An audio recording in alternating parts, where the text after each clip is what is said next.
হাসিনার বাবা নাম হচ্ছে আপনারা সবাই জানেন শেখ মুজিবুর রহমান, শান গোপালগঞ্জ, ঠিক আছে নাকি? হ্যাঁ, আচ্ছা। সংবিধান ৭২ সংবিধান রচনা করেছিল শেখ মুজিবুর রহমান। সেই সংবিধানে আপনার আজকে অনেক কথা হয়, তাই না? আপনারা তো এখন আর গ্রাম শহর রাজধানী তো এক হয়ে গেছে। এই গ্লোবাল যুগে যদি কেউ জিজ্ঞেস করে ভাই অঙ্কনে কি হচ্ছে, আমার আগে আপনারা সমিতি বলে দেন যে এই হচ্ছে।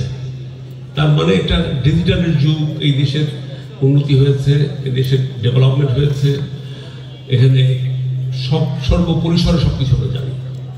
এই সংবিধান সত্যিকার অর্থে যা আমরা ১৬টি বছর বলতে পারি নাই,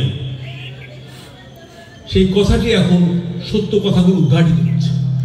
ইতিহাসবিদরা বলছে, যারা ইতিহাস লিখেছেন তারা বলছে, এবং যে মিথ্যা ইতিহাস দিয়ে যে এই জাতিকে একটা বিভ্রান্তিকর অবস্থার মধ্যে রেখেছিল এই আওয়ামী লীগ, সেইটা খোলসা হচ্ছে। এই সংবিধানটা হয়েছিল আসলে এই শেখ মুজিব এবং তার পরিবারকে রক্ষার জন্য, তার পরিবার রক্ষার জন্য হয়েছিল, এবং সেটা প্রমাণিত হয়েছে অনেক পরে। আমরা বুঝি নাই, আমরাও তো সে সময় ছাত্র, আমরাও তো দেখেছি, তখনও বুঝিনি। এই সংবিধান মনে করি সেটাই ঠিক, কিন্তু এটা অঠিক। এই অঠিক প্রমাণ করেছে কখন? বঙ্গবন্ধু, তাদের বাবা বঙ্গবন্ধু। এই বঙ্গবন্ধু বলতে বলতে সারা বাংলাদেশে এমন অবস্থা যে শেখ মুজিবের নামটাই তো হারাই গেছে। নাম কি ভাই? বঙ্গবন্ধু। তো এখন এমন অবস্থা হয়েছিল তার বিরুদ্ধে কথা বলে কে? এখন কথা বলার সুযোগ এসছে, এবং হাসিনা প্রমাণ করে দিয়ে গেল তার এই ১৬টি বছরে যে সংবিধানটা এই পরিবার রক্ষার জন্য হয়েছিল। এই সংবিধান মানি না, আমি ব্রহ্মবাসীর মানি না। বার একবার না, দুইবার না, তিনবার না, ৪-৫ বার আপনারা আমাকে পার্লামেন্টে পাঠিয়েছেন, ঠিক কিনা বলেন? আমি হলফ করে বলছি, এই সংবিধান ১৯ বার কাটাছেড়া হয়েছে।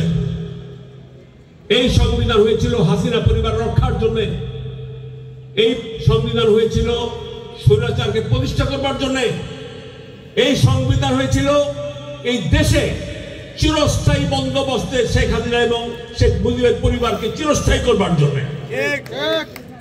ভাইরা আমার, আজকে যে আলোচিত সংবিধান নিয়ে কথা হচ্ছে, আপনারা জেনে শুনে নেন, সংবিধান বাতিল করতে বলছি না।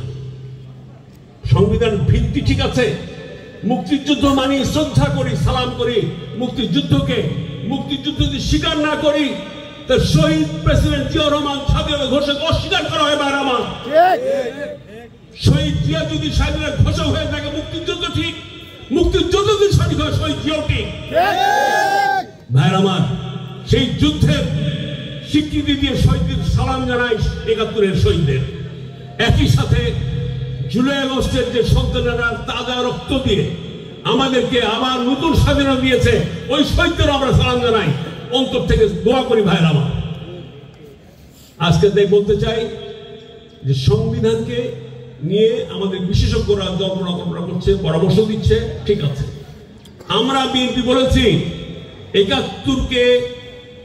৭১-এর মুক্তিযুদ্ধের ধারাবাহিকতায় আমাদের এই সংবিধান সংশোধন হবে, ঠিক কিনা বলেন? এবং এই সংবিধানে যে পরবর্তীতে মুক্তি, যে ছাত্র বৈষম্য সন্তানদের রক্তে যে মুক্তি এসছে, সেই মুক্তির আলোকেও এই সংবিধান সংশোধিত হবে। অর্থাৎ আমরা এই সংবিধান চাই যে সংবিধান হবে জনগণের জন্য, মানুষের জন্য, কোনো পরিবার রক্ষার জন্য না। ভাইরা আমার, আপনারা এই পরিবার, শেখ হাসিনার পরিবার, তারা দেখেন শেখ হাসিনা, তার বোন, তার আত্মীয় স্বজন, এই যে আমার ভাই খালেদ বলল যে কি বলবেন, চোর, ডাকাত, লুণ্ঠনকারী, সব বিশেষণ লাগানো যায় তার পাশে। সব যদি বলেন যে এরা চোর না, ডাকাত, লুণ্ঠনকারী, এই পরিবার সমস্ত সদস্য আগেই পালিয়ে গেছে, সব লুণ্ঠন করে নিয়ে গেছে। ভাইরা আমার, আমরা ১৬টি বছর এই যে আমাদের নেতারা গলা ফাটিয়ে বক্তৃতা করেছি, যে লুটপাট করে নিয়ে যাচ্ছে, ব্যাংক লুট করছে, এই করছে সেই করছে। আমরা তো বলার মতো বলছি, আমাদের কাছে সঠিক তথ্য তো ছিল না। সেই সময় তো হাসিনার সরকার আমাদের সঙ্গে মিথ্যা তথ্য দিত, কিন্তু আমরা বিভিন্ন পত্রিকা, তখন কিছু কিছু পত্রিকা আমাদের সহায়তা করেছে, পত্রিকার মাধ্যমে আমরা কিছু সংবাদ পেতাম, আজ করতাম, কিন্তু সঠিক তথ্য ছিল না। আমরা বলেছি যে হাসিনা লুট করে নিয়ে গেল, ব্যাংকটা সব পাচার করে গেল। ভাই, আমি একবার মনে আছে এই হাসিনার 11 এই পার্লামেন্টে ছিলাম, সেই পার্লামেন্টে একবার লুটের কাহিনী বলছিলাম, সে বক্তৃতা আপনারা শুনেছেন পার্লামেন্টে। সেই বক্তৃতা করবার সময় আমার পাশে মহিলা সদস্যরা ছিল, বিনা ভোটের মিছিলাতের মহিলা সদস্যরা, মহিলাদের হাতে মার খাই অবস্থা ভাই আমার, ওরা ধেয়ে আসছিল আমার দিকে। শেষ পর্যন্ত ভাবলাম জীবনে কোনদিন মার খাই নিয়ে মহিলার হাতে মার খাবো, তা পার্লামেন্টের ভিতরে। আল্লাহ বাঁচিয়েছে, আলহামদুলিল্লাহ, রক্ষা করেছে ওদের হাত থেকে। এখন দেখেন সেই চোরদের কাহিনী এখন বাস্তবে প্রকাশ হয়েছে। বর্তমান সরকার সঠিক তথ্য দিচ্ছে, আপনাদের সেই তথ্য প্রকাশ করছে, যেখানে তথ্য ভিত্তিক কোন ব্যাংক কত লুট করেছে সমস্ত স্টেটমেন্ট আছে, কত লক্ষ কোটি পাচার করেছে সবকিছু আপনার সামনে আছে। দেশটাকে লুণ্ঠন করে চলে গেছে ভাইরা। আজকে ভারতকে খুশি করবার জন্য সমস্ত ব্যাংকে ফকির করে দিয়েছে। ইসলামী ব্যাংকগুলো দেখেন, ইসলামী ব্যাংক আমাদের দেশের বড় বড় 5টা ইসলামী ব্যাংক আছে, ইসলামী ব্যাংক সহ ইসলামী ব্যাংকে ধ্বংস করে দেওয়া হয়েছে। দুটি উদ্দেশ্য ছিল ভাইরা, এই দেশ থেকে ইসলাম শব্দটাকে বিচারিত করতে চেয়েছিল ওরা, এবং ইসলামের বিরুদ্ধে ছিল তাদের জিহাদ, ইসলামের বিরুদ্ধে ছিল ভারতের ষড়যন্ত্র। এই দেশ থেকে ইসলামকে উৎখাত করবে। আমরা দেখেছি কত এই দেশের বিজ্ঞ আলেমেরা কত অপমানিত লাঞ্ছিত হয়েছে ভাইরা আমার, দেখেন নাই? আজকে সেই হুজুর আলেমদের যারা আল্লাহর কোরআন তাফসীর, যারা আমাদেরকে পৌঁছে দিত এই মেসেজ, তাদেরকে অপমানিত করেছে, লাঞ্ছনা করেছে। আজকে আল্লাহর বিচার হয়েছে এই মাটিতে, হাসিনার বিচার হয়েছে মাটিতে, পালিয়েছে হাসিনা ভাইরা আমার। হাসিনা শুধু এই দেশের টাকা পয়সা পাচার লুণ্ঠন করেনি, আরেকটা জিনিস লুণ্ঠন করেছে, সেটা আপনারা খেয়াল করেন না। সেটা হলো আমাদের শিক্ষা, সংস্কৃতি, ধর্মীয় সংস্কৃতি। মুসলমান আমরা এই দেশের 18 কোটির মধ্যে 17 মুসলমান। আমাদের কৃষ্টি কালচার, ইসলামিক কালচার ধ্বংস করার পায়তারা করেছিল। বিদেশ থেকে, ভারত থেকে নিয়ে এসে ওদের সংস্কৃতি আমাদের ভিতরে ঢুকিয়ে দিয়েছিল। দেখেন আমাদের সন্তানেরা, এই যে যুব সমাজ, এরা ইন্ডিয়ান কালচারে বিয়ে শাদী, এই সেই গান বাজনা এখনো পর্যন্ত নাচানাচি করছেই। খেয়াল করেন, কিন্তু এটা একটা সংস্কৃতির মধ্যে, আমাদের শিক্ষা সংস্কৃতির মধ্যে একটা ভীষণভাবে অনুপ্রবেশ। অর্থাৎ আমাদের এটাকে ধ্বংস, কারণ ইসলামিক কালচারকে ধ্বংস করার একটা খেলা। কিন্তু আমাদের মেধাবী ছেলেরা, আপনার আমার ছেলেরা, এই জেনারেশন সবাই মেধাবী, এই মেধাবী ছেলেরা কিন্তু সময় মতো জবাব দিয়েছে। ওদের শিক্ষা সংস্কৃতি দেখেছে 16টি বছর, কিন্তু ছুঁড়ে ফেলে দিয়ে ওই ভারতে পাঠিয়ে ঘাট রাখিয়ে হাসিনাকে, যা তো সংস্কৃতি নিয়ে, যা তো কালচার নিয়ে। বাংলাদেশি, আমরা দেশের মুসলমান এবং বাংলাদেশি, আমাদের পরিচয় প্রথম মুসলমান, তারপর বাংলাদেশি, ঠিক কিনা ভাইয়ের আমার? বলেন ভাইয়ের আমার, আজকে লুণ্ঠন করে ওরা ওদের কাজ শেষ হয়, এখনো ষড়যন্ত্র করছে, চলছেই, কিচ্ছু যায় আসে না, কিচ্ছু যায় আসে না। যে জিনিসটা দরকার সেটা ঐক্য দরকার। আমাদের মধ্যে শুনেন, রাজনীতিতে কম্পিটিশন থাকবে, আমাদের মধ্যে কারা আছে বলেন? হাসিনা বিরোধী আমরা এখন বাংলাদেশে বিএনপি, জামাত ইসলাম, ধানপন্থী দল, বামপন্থী এই তো আছি, সবাই কিন্তু হাসিনা বিরোধী, সবাই কিন্তু দেশপ্রেমিক। আমি বলি না শুধু আমরা দেশপ্রেমিক, সবাই দেশপ্রেমিক, কিন্তু আমাদের মধ্যে ঐক্য রাখতে হবে। ভোটের মাঠে খেলা হবে ভাইরা আমার, ভোটের মাঠে খেলা হবে, আমরা খেলবো, আমরা ভোটের মাঠে খেলা, ফুটবল খেলে সেসব খেলবো, যে দেশের এই দেশ সরকার আসবে, কোনো অসুবিধা নাই।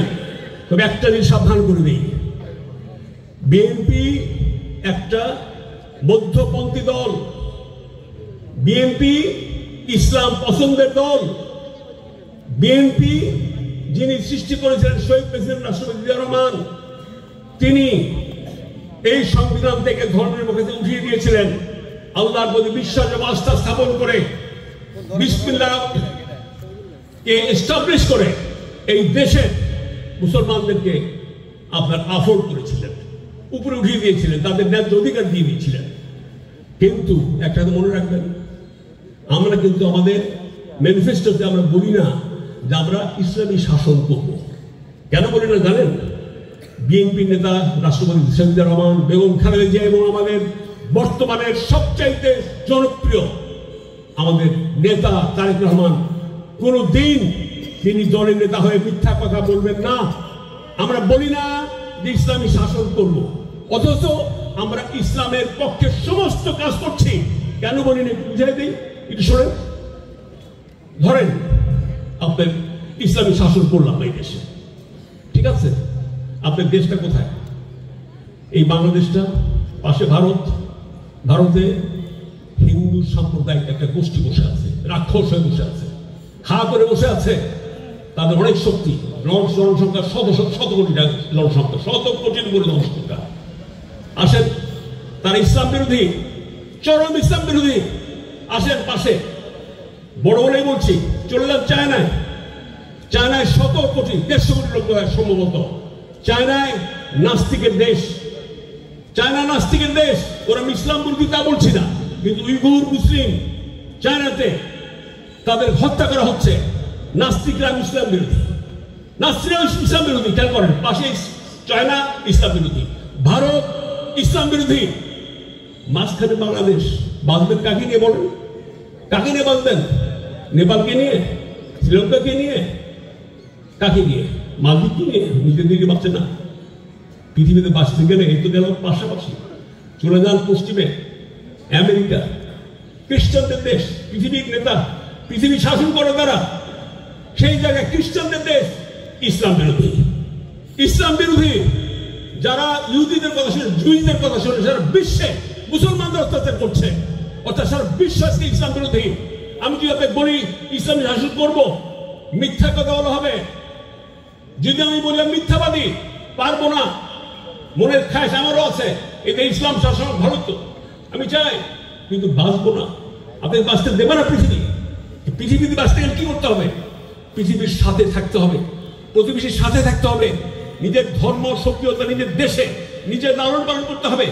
আমি মুসলমান, আমি পালন করব। এই দেশের রক্ত ইসলামী আমরা ধরে রাখবো, এটা আমাদের ধর্ম, আমাদের কাছে।